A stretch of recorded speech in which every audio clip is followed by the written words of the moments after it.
Hello Africa and the world, thank you immensely for joining us on a fresh dose of the midday bilingual newscast over For You television. The first segment is going to be in the French language with you, Bala. Bon après-midi.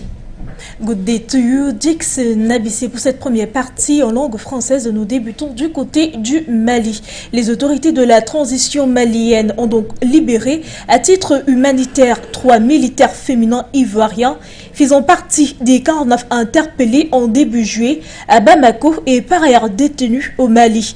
L'annonce officielle a été faite le samedi 3 septembre 2022 à Lomé à la faveur d'un point de presse conjoint réunissant les ministres des Affaires étrangères du Togo et du Mali et le directeur du cabinet du président ivoirien. Le Togo, dont la main a été fortement mise, a par ailleurs remercié les différents acteurs indiqués dans le processus et en appui à sa médiation et a surtout réaffirmé sa disponibilité ainsi que sa détermination à œuvrer pour un dénouement heureux. Les discussions sont en cours pour que très rapidement les autres militaires en détention puissent être libérés, a par ailleurs précisé le chef de la diplomatie togolaise, Robert Ducé. Et puis États-Unis, Afrique du Sud, le président sud-africain Cyril Ramaphosa sera donc reçu à la Maison Blanche par son homologue Joe Biden le 16 septembre prochain. Les deux dirigeants discuteront sur les possibilités d'approfondir leur coopération en matière de commerce, d'infrastructure, de climat et de santé. Les détails de cette prochaine rencontre, c'est dans ce reportage que nous propose MOUTO. Le président américain Joe Biden et son homologue sud-africain Cyril Ramaphosa se rencontreront le vendredi 16 septembre 2022 à Washington pour discuter de la coopération économique bilatérale et des défis régionaux et internationaux. Alors que les États-Unis cherchent à rapprocher les pays africains du camp occidental et à contrer l'influence russe et chinoise sur le continent. L'annonce a été faite par la porte-parole de la Maison-Blanche, Karine Jean-Pierre, dans un communiqué. Dans le prolongement de leur conversation téléphonique fructueuse datant d'avril et du dialogue stratégique entre les États-Unis et l'Afrique du Sud, engagé en août, les deux dirigeants discuteront des possibilités d'approfondir les coopérations dans les domaines du commerce, de l'investissement, des infrastructures, du climat, de l'énergie et de la santé, a précisé la Maison-Blanche. Les deux dirigeants devraient également évoquer les actions communes pour relever les défis régionaux et internationaux.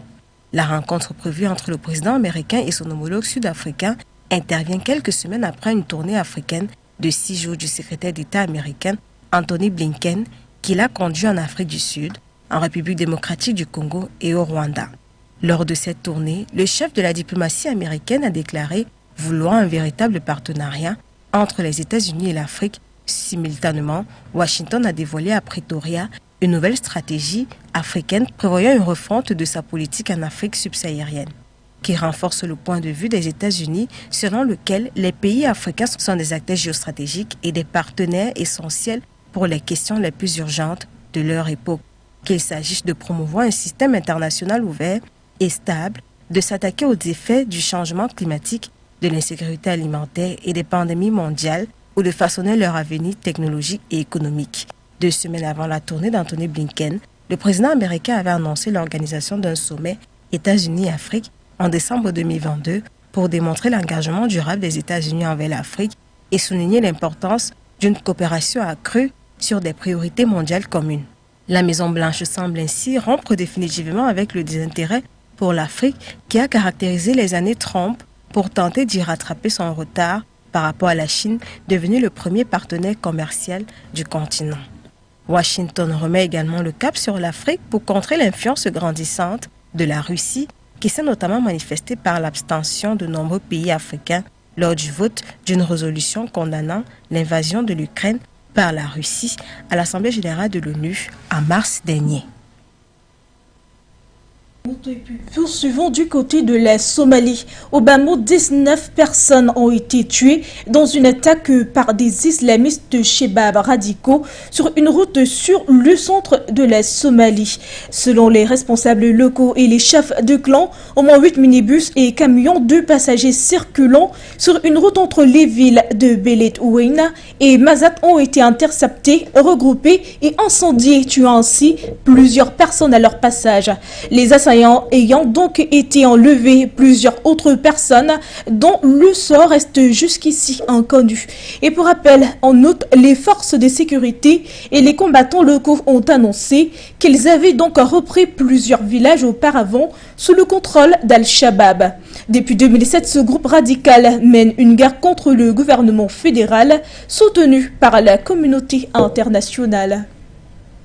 Et puis de l'autre côté du monde, plus précisément aux États-Unis d'Amérique, Pékin dénonce les nouvelles ventes d'armes américaines à Taïwan. Les États-Unis ont donc annoncé une nouvelle série de ventes d'armement à Taïwan pour 1,1 million de dollars au total, alors que la Chine, qui considère l'île comme une partie de son territoire. De son côté, la Chine menace les Américains de contre-mesures s'ils ne renoncent pas à cette vente d'armes. Prenons justement plus de précisions dans ce reportage avec vous et MOUTO. Les États-Unis ont annoncé vendredi 2 septembre 2022 la vente pour 1,1 milliard de dollars d'armes à Taïwan, à laquelle la Chine, qui considère l'île comme une partie de son territoire, leur a immédiatement demandé de renoncer, menaçant de prendre des contre-mesures. Cette nouvelle vente d'armes intervient un mois après une visite à Taïwan de la présidente de la Chambre des représentants, Nancy Pelosi, qui avait provoqué la fureur de Pékin. La Chine avait alors lancé les plus importantes manœuvres militaires de son histoire autour de l'île.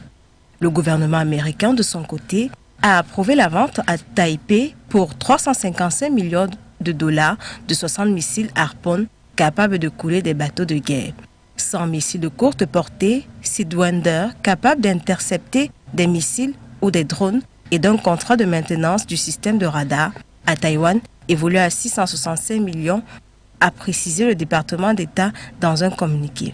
Il s'agit de la plus grosse vente d'armes américaines pour Taïwan depuis l'arrivée à la présidence de Joe Biden en janvier 2021. Cette annonce intervient un jour après que les forces taïwanaises ont abattu un drone commercial non identifié dans le cadre d'une série soudaine d'incursions qui ont semé la confusion sur l'île après la précédente démonstration de force de Pékin qui a déclaré avoir tiré des missiles balistiques au-dessus de la capitale Taipei.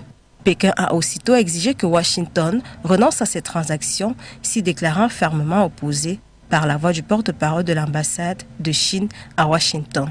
Liu Pengyu, la Chine appelle les États-Unis à révoquer immédiatement les ventes d'armes à Taïwan, de crainte qu'elles n'affectent davantage les relations avec les États-Unis, ainsi que la paix et la stabilité dans le détroit de Taïwan.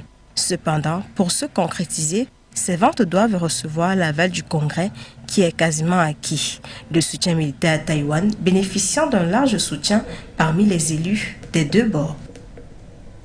Et puis en Allemagne, le gouvernement va débloquer 65 milliards d'euros, ceci en faveur du pouvoir d'achat et envisage même, après de laborieuses négociations au sein donc de la coalition d'Olaf Scholz, de mettre en contribution les profits exceptionnels des entreprises énergétiques. Le social-démocratique a tenu jusqu'à samedi soir des négociations marathon avec ses partenaires écologistes et libéraux, ceci pour donc finaliser ce plateau attendu depuis plusieurs semaines. Et puis nous sommes au Cameroun où nous parlons de sport. Nicolas Nkoulou et Georges Mandjek sont donc de retour. Le manager sélectionneur des Lions indomptables, Rigobert Song, a rendu public la liste des joueurs présélectionnés pour les matchs amicaux de préparation à la Coupe du Monde Qatar 2022. Au total, 36 joueurs ont eu cet honneur. Si certains cadres tels que Zambo Anguissa ou encore Ngande Ngadjui manquent curieusement à cet appel, nous pouvons néanmoins noter les surprenants retours de certains champions d'Afrique 2017 comme Nicolas Nkoulou et Georges Mandjek. Nous dites-vous justement dans ce reportage photo. La liste comporte 4 gardiens, 10 défenseurs, 8 milieux de terrain et 14 attaquants. Ce groupe est marqué par 3 grands retours. D'abord, celui du défenseur central Nicolas Nkoulou, en retrait de la sélection depuis le sacre à la CAN 2017 et qui vient de signer à l'Arrêt Salonique. Ensuite, celui du milieu défensif Georges Mandjek, plus appelé depuis la CAN 2019, lui aussi champion d'Afrique en 2017. Enfin, celui du buteur des Young Boys de Berne, Jean-Pierre Nsamé, en froid avec le précédent sélectionneur Tony Conceição et plus appelé depuis 2019. En parallèle, 6 nouveaux visages font aussi leur apparition. Le binational Bayan Bemo, qui a récemment opté pour les Lions indomptables. Dani Namasso, attaquant Est international U20, qui évolue au FC Porto. Enzo Chato, qui dispose d'un temps de jeu en hausse en Montpellier. Le latéral gauche de Lorient, Darling Yongwa, le milieu, Brice Ambina, et le local, James Diaoyang, gardien du canon sportif de Yaoundé. On remarque en revanche l'absence surprise des cadres André Zambo Anguissa et Michael Gadeux, sans doute laissés au repos. Alors les amis, en attendant la liste définitive, rappelons que le Cameroun affrontera respectivement l'Ouzbékistan et la Corée du Sud lors de la prochaine période FIFA allant du 19 au 27 septembre prochain. En sport que nous fermons cette édition en langue française. La suite, c'est en langue anglaise avec vous. Dix Nabissé, good day to you. Bon après-midi, Bala. Good day once more, ladies and gentlemen. Thank you for being with us on the second segment of this newscast, where we kick off in the West African nation of Mali, where 3 women were amongst the 49 Ivorian soldiers detained in the West African nation were released over the weekend. State television said around 7 weeks since the arrest of the troops sparked a diplomatic spot between the West African neighbors. The soldiers had been apprehended at the Bamako Modibo Keita International Airport on July 3rd, and the military government in Mali said they had flown in without permission and were seen as mercenaries. Over the weeks, Ivory Coast has repeatedly requested for their release, saying the soldiers had been deployed as part of a security and logistics support contract signed with the UN peacekeeping mission in the West African nation. As of now, the Togolese government have confirmed their release. We proceed, but we stay in Mali to talk Mali and Burkina Faso relations, where the head of the Mali's transitional government, Colonel Assimi Goïta, and Burkina-based military leader, Lieutenant Colonel Paul-Henri Santiago Damiba, met over the weekend in Malian capital, Bamako, to discuss bilateral cooperation. The visit coincided with the release of the 3 female Ivorian soldiers, part of a group of 49 Ivorian troops, of course, that were detained in Mali since July. After the visit, the Burkinabe leader is expected to be in Ivory Coast this Monday as tensions grow between the 2 neighboring countries.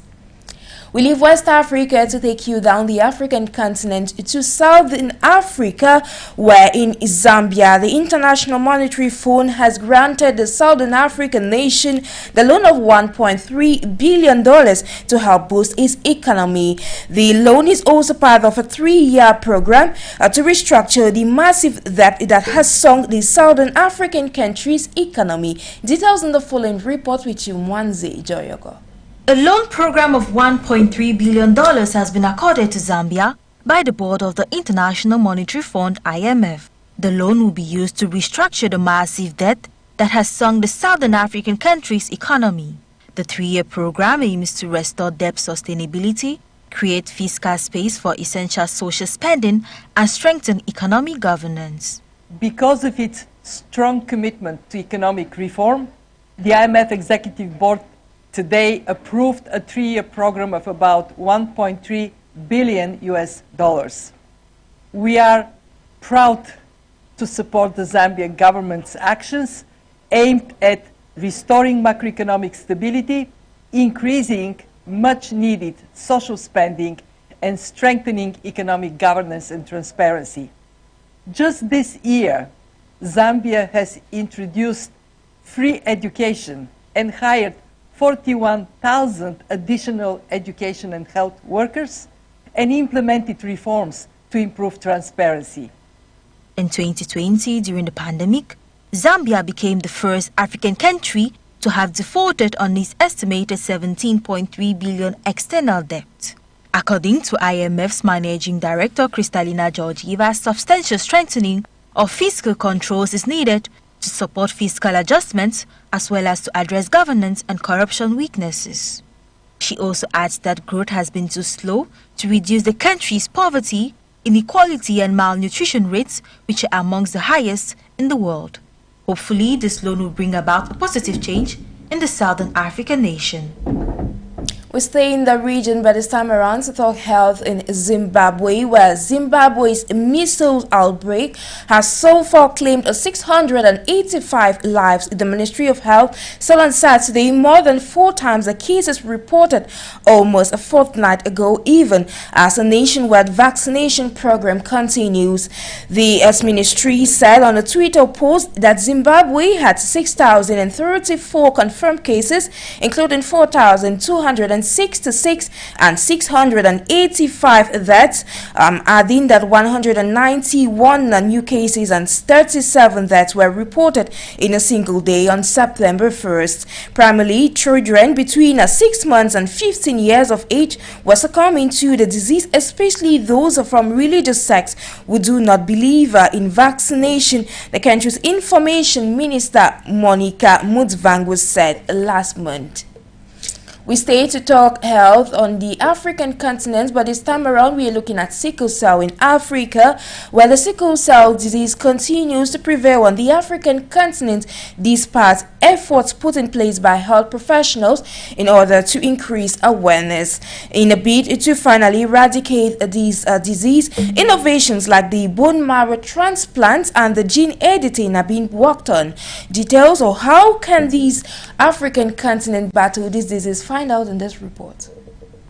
From time immemorial, the sickle cell has been regarded as a prohibited subject matter across African. Persons living with the disease are afraid to speak up for fear of being stigmatized. As per health experts, sickle cell affects the shape of red blood cells, which carry oxygen to all parts of the body. There are several types of sickle cell disease, with the most serious called sickle cell anemia. Red blood cells are usually round and flexible, so they can move easily through blood vessels. In sickle cell anemia, some red blood cells are shaped like crescent moons. These sickle cells also become rigid and sticky, which can slow or block blood flow. Sickle cell disease is a serious and lifelong health condition, although treatments can help manage many of the symptoms. Persons with this disease experience painful episodes called sickle cell crises, which in some cases could severe and last up to a week, tiredness and shortness of breath caused by anemia, and other problems like delayed growth, hip bone complications, stroke and lung problems. Notwithstanding, these symptoms varies between individuals from mild to serious, but most people with it can live happy and normal lives. Mild sickle cell disease may have no impact on the person's day-to-day activities. Though it could be detected during pregnancy or soon after birth, individuals already with the disease are expected to drink a lot of water or fluids, stay warm to prevent painful episodes, take painkillers such as paracetamol or ibuprofen, antibiotics to reduce chances of infection, take a medicine called hydroxyurea to reduce symptoms, and may sometimes require regular blood transfusions if symptoms persist or there are signs of damage caused by the disease. Amidst all these treatments, there exists a cure for the sickle cell disease. The only cure is a stem cell or bone marrow transplant, but not done very often because of the risks involved. Capable of turning into different types of blood cells and gotten from an healthy donor, once given through a drip into the vein, starts producing healthy red blood cells to replace the sickle cells. However, individuals are always counseled on the importance of knowing the genetic compatibility before proceeding to marriage. Of the African continent is straight away to Germany, where Germany has announced a 65 billion euros package of measures to ease the threat of rising energy costs as Europe struggles to scarce supplies after Russia's invasion of Ukraine. The package, much bigger than 2 previous ones, will include one-off payments to the most vulnerable and tax breaks to energy-intensive businesses. According to latest reports, Energy prices have soared since the February invasion, and Europe is trying to wean itself off Russian energy. It is worth noting that this comes after the Russian energy major Gazprom extended the shutdown of gas flows through its Nord Stream 1 pipeline to Germany on Friday, providing no time frame for its reopening. To wrap up the second segment of this newscast, we now take you to talk sports, where the Guinean officials have assured a CAF delegation on a walk-in visit ahead of the 2025 CAN of their readiness to host the competition smoothly despite security as well as financial challenges. Hosting the 2025 Soccer Fiesta, the military government has described its priority. Takewana has the rest of that story. The hosting of the African Cup of Nations has for over the years been a pride to many, given its economic and infrastructural advantages.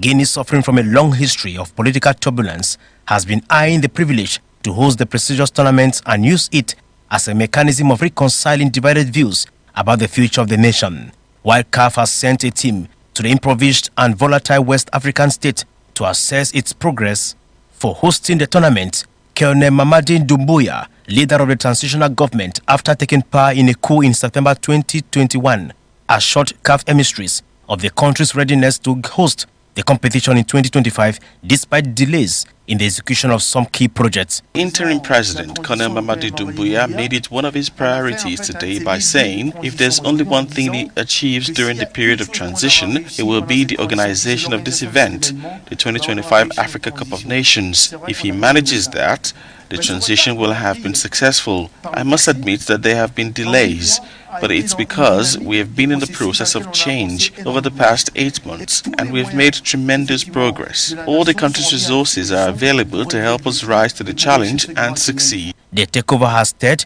frictions with the influential West African bloc ECOWAS, which has been pressing for an early return to civilian rule. On the eve of the CAF visit, Doumbouya issued a decree declaring the 2025 competition an issue of national interest.